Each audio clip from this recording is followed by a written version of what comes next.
Muito bom dia, boa tarde, boa noite. Eu não sei que momento do seu dia você está assistindo este vídeo, mas o importante é que você é muito bem-vindo ao Desbravadores em Lição, nosso programa de estudos semanais da lição da Escola Sabatina dos Adolescentes. Eu sou Joab Estevão e logo após a vinheta nós teremos a lição. Para dar início à nossa lição, eu gostaria de fazer uma oração. Você pode me acompanhar? Oremos. Querido Deus, por favor, Senhor, nos ajude a termos um ótimo estudo agora. Que o Senhor possa falar no nosso coração, possamos entender a mensagem que o Senhor quer nos mostrar. É isso que eu lhe peço e agradeço, em nome de Jesus. Amém. Bom, a lição dessa semana tem por título Acabou a Festa. Vai contar um pouco da história de Belsazar. Vamos ler o texto para memorizar dessa semana juntos? Diz bem assim: Por isso, Deus enviou a mão que escreveu a mensagem. Esta é a mensagem que foi escrita. Mene, mene, tekel e parsim. E este é o significado das palavras. Mene, Deus contou os dias do seu reinado e determinou o seu fim. Tekel, você foi pesado na balança e não atingiu o peso necessário. Bom, eu não sei se você já participou de uma festa que teve que acabar por algum motivo, seja ele qual for. Mas eu já, e o motivo fui eu. Eu tava na festa de aniversário de um amigo meu e era no condomínio dele, no prédio dele. A gente tava brincando de bola e a gente tava só passando a bola assim um pro outro. Mas os pais dele falaram bem assim, ó, tem um poste ali, cuidado pra vocês não acertarem este poste, porque ele é frágil e ele pode estourar. O que aconteceu? Eu dei um chutão no poste, ele estourou e aí a festa acabou, a gente teve que catar caco de vidro, foi péssimo. Infelizmente aprendi do pior jeito de que eu deveria ter sim mais cuidado na hora de brincar com os meus amigos. Mas a questão é, o mesmo pode se aplicar à história de Belsazar, e a gente vai entender o porquê. Primeiro, eu gostaria de contar um pouco da história, a introdução. O que acontece? Na lição passada a gente viu a história de Nabucodonosor, os 7 anos de loucura de Nabucodonosor. A gente viu que ele era um rei muito orgulhoso, e quando viu Babilônia no seu ápice, percebeu, ou pelo menos pensou, que tudo era decorrente do seu próprio mérito. E a gente sabe que não é verdade. Deus permitiu que ele tivesse chegado naquele ponto. E por várias vezes Deus deu oportunidade para que ele se voltasse para os caminhos corretos e se arrependesse. Mas ele realmente não quis. E aí foi ainda necessários 7 anos de loucura, como a gente viu na lição passada. O importante e o bom é que no final ele se arrependeu e reconheceu que só existe um Deus e que ele é altíssimo e soberano. O que é muito diferente do que aconteceu com Belsazar, o neto de Nabucodonosor. Já no início do capítulo 5 de Daniel, a gente vê o que ele resolve fazer. Uma festa em adoração aos deuses pagãos de Babilônia. Ele pegou os utensílios reais, os utensílios usados no templo de Deus em Jerusalém para dar a festa, e eles bebiam vinho ali. Ellen White fala no livro Os Ungidos que eles fizeram isso como forma de demonstrar que nada era tão santo que eles não pudessem tocar ou usar. O que é bem triste, né? Dessa forma, a gente vê o completo desprezo deles pelas escrituras sagradas e pelo Deus que tinha sido o Deus do avô de Belsazar. Então, o que acontece? Ali no meio da festa, quando eles já estavam bem bêbados e estavam mais nem aí pra nada, fazendo tudo que não presta, uma mão misteriosamente entra na sala e escreve em letras garrafais uma mensagem. Mene, mene, tekel, parsim. Bom, a gente vai ler um pouco mais do que acontece logo em seguida. Belsazar, então, pede que todos os magos, os sábios, todo o povo escolhido ali do seu reino, viesse até a sua presença para que eles tentassem interpretar o que aquela mensagem dizia. Coincidentemente, assim como no sonho de Nabucodonosor, nenhum deles foi capaz de interpretar. Coincidentemente, a rainha-mãe de Belsazar tinha presenciado um momento semelhante na vida de Nabucodonosor, quando Daniel foi chamado para interpretar o sonho.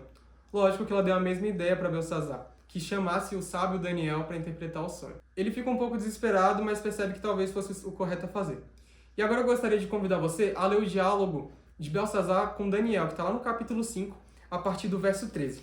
Vamos ler juntos? Diz bem assim: Assim Daniel foi levado à presença do rei, que lhe disse: Você é Daniel, um dos exilados que meu pai, o rei, trouxe de Judá? Soube que o espírito dos deuses está em você, e que você é um iluminado, e que tem inteligência e uma sabedoria fora do comum.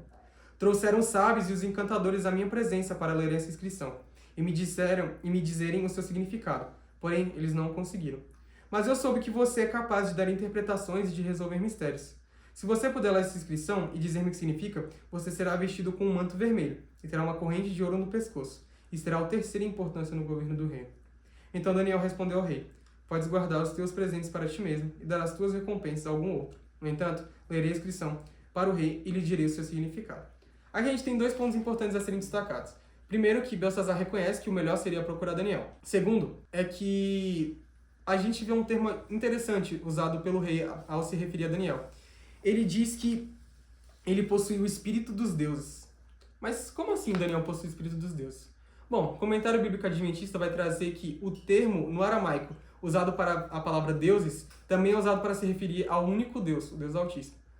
seria Elohim, que está no plural, mas também pode ser usado para se referir a Deus. O mesmo termo é usado por Nabucodonosor lá no capítulo 4, quando ele se refere a Daniel novamente. É interessante porque a gente sabe que Nabucodonosor já conhecia o Deus verdadeiro e sabia da importância dele. Muito provavelmente, quando ele fala espíritos dos deuses, na verdade ele queria se referir a apenas um Deus. Ele possuía o Espírito de Deus, do Deus Altíssimo. Até aquele momento, Belsazar já reconhecia que existia um Deus que era soberano. Interessante, não é mesmo? Um outro ponto muito importante de ser destacado é que o rei ofereceu grandes glórias a Daniel. Um cordão de ouro, vestes especiais, ele seria o terceiro no reino. Mas o que Daniel disse, pode guardar isso aí, que eu não quero. Ele sabia que a sabedoria de Deus não pode ser comprada nem vendida. O mérito de interpretar aquela passagem não era de Daniel, e sim vinha de Deus. Muito interessante, né? E aí a gente segue a história e aí vem a interpretação do que estava escrito lá na parede. Daniel vai falar lá no verso 25 até o 31. Vamos ler juntos? Diz bem assim: esta é a inscrição que foi feita. Mene, Mene, Tekel, Parsim.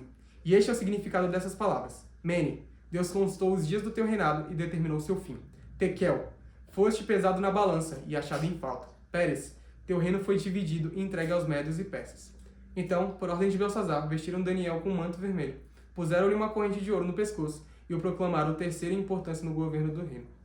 Naquela mesma noite, Belsazar, rei dos Babilônios, foi morto, e Dario, o Médio, apoderou-se do reino com a idade de 62 anos. Bom, a gente pode ter uma confusão aqui na interpretação do termo Mene, Mene, Tekel e Parsim. Primeiro a gente vê que o termo Parsim é apresentado de uma forma e depois é apresentado como Pérez, lá no verso 28. Mas a questão é que Parsim é a forma plural de Pérez, então meio que significava a mesma coisa. Não existe uma perda de significado tão grande. Outro ponto interessante que a gente pode destacar é que, mesmo Daniel não tendo deixado o rei botar exército neles, ele obrigou Daniel a pôr, né? A gente vê que o rei, por ordem de Belsazar, vestiram Daniel. Então foi uma ordenança real, apesar de Daniel não querer aquilo. E logo em seguida a gente vê que o juízo de Deus foi rápido. Logo depois daquela festa, Babilônia foi invadida pelos médios e persas e eles foram entregues ao reino inimigo, à nação inimiga. O juízo de Deus pode até tardar, mas ele não falha. E neste caso foi até bem rápido, né? É interessante a gente lembrar também que enquanto Belsazar estava naquela festa ali com seus amigos e qualquer outra pessoa, Babilônia estava sendo cercado pelos médios e pelos persas. E logo em seguida eles foram sitiados e invadidos. É interessante porque a gente pode fazer um paralelo com a nossa vida. A gente sabe que muito em breve virá um tempo de angústia como nunca houve antes.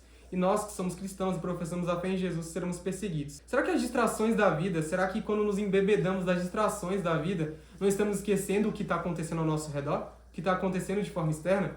A gente tem que acordar e perceber que muito em breve passaremos por algo parecido com o que aconteceu com os babilônios. Será que nós estaremos do lado vencedor ou do lado que será levado cativo? Reflita. Outra coisa. É interessante porque a gente julga muito o Belsazar pelo que aconteceu com ele naquele contexto. Mas é muito fácil da gente julgar ele pelo que aconteceu, sendo que a gente está vendo tudo de forma externa. Mas o comentário bíblico adventista vai trazer que, assim como Belsazar foi julgado, nós estamos sendo julgados nas cortes celestes. E todas as nossas ações estão sendo postas na balança celestial. Será que nós seremos achados em faltas também? Assim como eles foram pegos de surpresa, será que nós também seremos? É muito importante que você se atente para o que está acontecendo e escolher ficar do lado correto, do lado que te trará vida e vida eterna. Bom, para finalizar, eu só queria trazer uma reflexão. Belsazar sabia de tudo que tinha acontecido no reino de seu avô, Nabucodonosor. Ele sabia todas as histórias, o tempo de loucura, a forma como ele engrandeceu o nome de Deus. E mesmo assim, ele preferiu esquecer ou fingir que não ligou para aquilo e preferir ceder aos prazeres da vida do que prestar atenção no exemplo que o próprio avô tinha deixado para ele. Quando Jesus te chama, quando Jesus te dá a oportunidade, será que você tem atendido? Será que quando seus pais, pelo exemplo ruim que eles tiveram e da forma como eles lidaram com isso mais para frente, é um chamado de Jesus para sua vida para fazer mudanças e você não tem aceitado isso? É importante que nós tomemos a história passada, tanto dos nossos pais, avós, etc., e possamos aprender com os erros deles, de forma inteligente. Muitos deles, acredito, podem ter sido chamados por Jesus em um momento difícil. E mesmo que não tenham sido, eles podem ser em algum momento. Assim como aconteceu com eles, pode acontecer com você. Será que você vai atender o chamado na hora certa? Fica a reflexão. Mas é isso. Foi muito bom ter você aqui conosco no Desbravadores em Missão. Espero que você esteja acompanhando o canal diariamente, semanalmente, na verdade. E te vejo no próximo episódio. Até mais!